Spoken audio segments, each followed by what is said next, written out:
Haleluya, shalom teman-teman, selamat malam. Tuhan menyertai dan memberkati kita semua dan kiranya sahabat sekalian senantiasa bersuka cita di dalam Tuhan Yesus.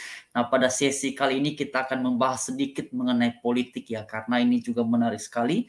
Tentunya terkait dengan bagaimana bangsa ini ke depan yang bisa menjadi bangsa yang luar biasa dengan pemimpin-pemimpin yang luar biasa pula. Nah, teman-teman, sebelumnya mari kita simak apa yang disampaikan oleh Kak Dewi Tanjung ya. Beliau juga salah satu pegiat media sosial ya, yang kerap kali memberikan komentar ataupun tanggapan terkait dengan hal-hal yang seperti ini. Dan kali itu mari kita simak apa yang disampaikan oleh beliau seperti yang ada di layar teman-teman semuanya. Mari kita simak pesan ataupun tanggapan beliau ini. Di sini dituliskan hasil penerawangan Nyai Capres tahun 2024 katanya. Tapi beda dengan Pak Jokowi, begitu dekat dengan rakyatnya. Makanya calon pemimpin nanti harus sama dengan Pak Jokowi. Bukan kamuflase, bukan pencitraan. Harus dari hati dekat sama rakyatnya. Ya. Penerawangan Nyai, ada beberapa nama yang muncul-muncul. Salah satu, salah dua, salah tiga, salah empat, salah lima. Ada Anies Baswedan yang didukung oleh Khilafah PKS HTI. Pasti dia akan memakai politik agama, jual-jual agama, isu PKI. Jadi siap-siap ya, tahun 2024 nanti Anies Baswedan itu akan tetap memakai isu agama, isu PKI untuk menjatuhkan lawan-lawan politiknya. Tapi sekali lagi saya katakan, kemungkinan Anies Baswedan sebelum tahun 2024 akan mempertanggungjawabkan perbuatannya tentang beberapa kasus-kasus korupsi yang ada di DKI. Kedua, nama yang muncul ada Ganjar Pranowo, Gubernur Jawa Tengah yang banyak disukai oleh rakyat karena dia hampir sama cara sikapnya dengan Pak Jokowi, itu katanya, dan punya prestasi di Jawa Tengah, disukai oleh masyarakat, dicintai oleh rakyat, katanya sebagai Gubernur Jawa Tengah. Lalu muncul lagi nama Puan Maharani, ya kan? Ketua DPR RI. Nah, jujur aja kalau Mbak Puan belum teruji memimpin sebuah wilayah. Hanya saat ini menjadi Ketua DPR RI. Ya, itu beda. Wilayah, memimpin wilayah dengan memimpin sebuah lembaga itu beda banget. Ya kan? Karena lembaga itu kan sudah terstruktur semuanya. Kalau masyarakat, bermacam ragam keluhan masyarakat apakah bisa dihadapi. Tuh, jadi nggak gampang ya untuk jadi pemimpin. Muncul lagi nama Erick Thohir, Menteri BUMN. Juga belum ada prestasinya ya, Erick Thohir ya, belum ada. Tapi saat ini tim-tim suksesnya sudah mulai bergerak nih, Erick Thohir ya.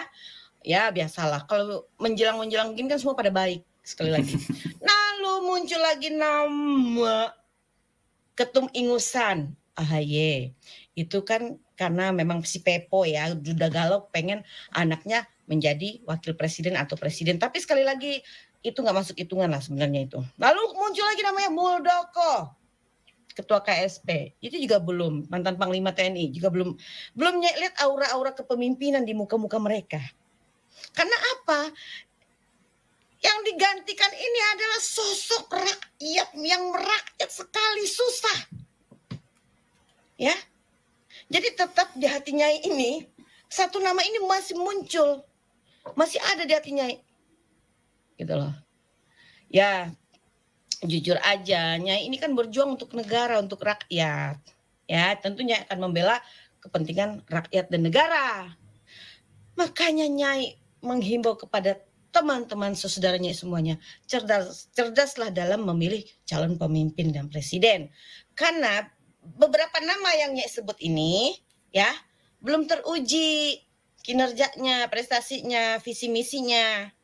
Gitu loh. Karena yang akan digantikan sosok Jokowi. Jokowi wae mas, Jokowi wae. Aku ra apa-apa.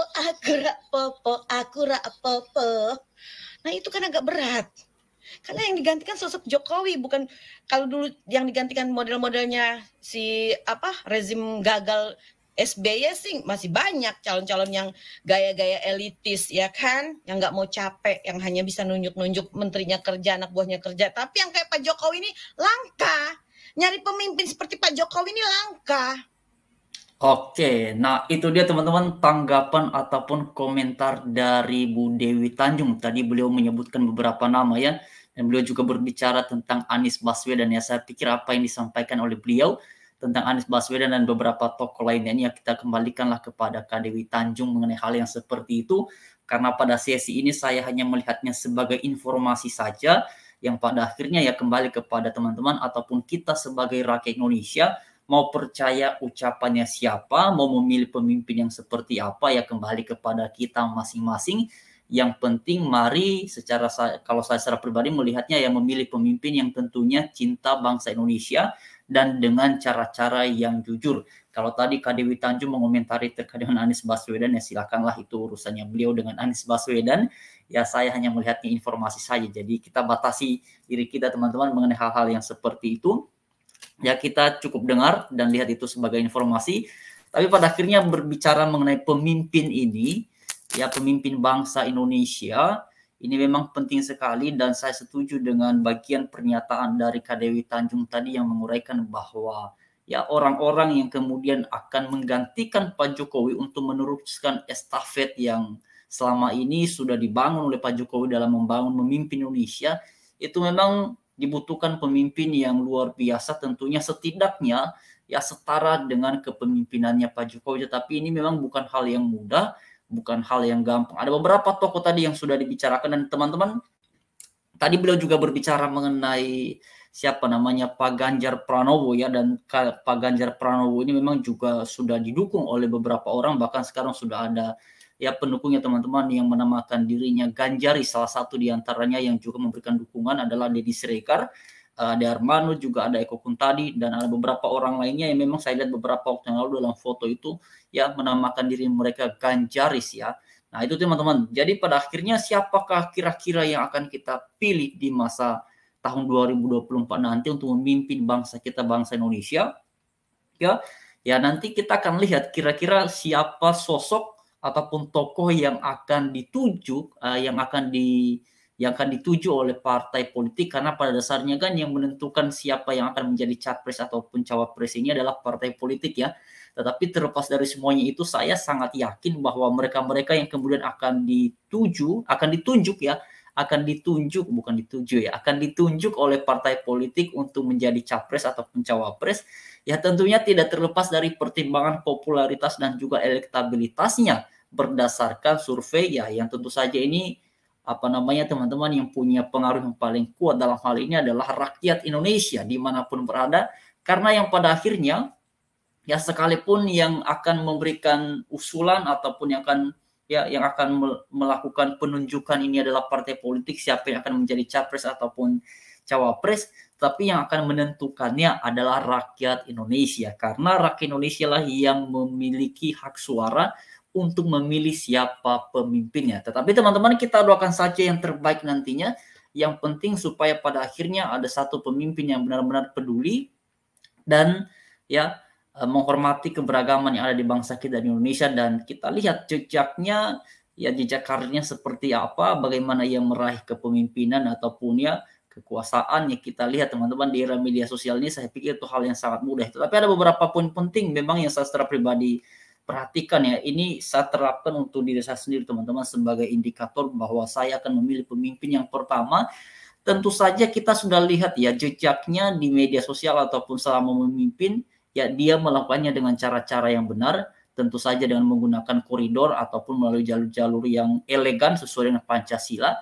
Dan yang kedua adalah pemimpin yang secara tegas menyatakan penolakan terhadap tiap-tiap insan ataupun kelompok yang mencoba merubah Pancasila. Jadi pemimpin yang kita butuhkan adalah pemimpin yang secara tegas yang menyatakan ya pada Pancasila, tetap sebagai dasar negara Indonesia, tetap sebagai falsafah Indonesia, NKRI harga mati, dan tetap berorientasi pada UUD 4 1945. Nah inilah yang paling penting. Tetapi terlepas dari semuanya itu, ini kan dalam konteks ideologi bangsa ya, tapi terlepas dari semuanya itu, kira-kira ya hal lainnya yang perlu kita lihat adalah bagaimana sosok-sosok ini nantinya yang akan mungkin meneruskan kepemimpinan Pak Jokowi adalah mereka adalah insan-insan yang punya integritas tinggi, terutama dalam memberantas korupsi di bangsa kita di Indonesia. Karena memang sampai sekarang itu hal yang merupakan pergumulan berat ya. Ya kita lihat memang teman-teman sudah banyak yang ditangkap dengan segala macamnya, tapi sampai sekarang tuh masih ada juga tuh yang melakukan dia tindakan korupsi dan segala macamnya. Nah inilah yang penting untuk kita suarakan supaya nanti pemimpin di masa depan ini ya setidaknya setara dulu dengan Pak Jokowi, nanti kita harapkan lebih meningkat lagi. Nah ini ya kita harapkan. Memang saya secara pribadi sangat bersyukur ya bangsa kita, bangsa Indonesia punya pemimpin seperti Pak Jokowi, dan itu luar biasa sekali. Jadi itu dia teman-teman. Terima kasih. Shalom, selamat malam. Tuhan berkati menyertai kita semuanya, dan kita doakan terus yang terbaik untuk bangsa kita.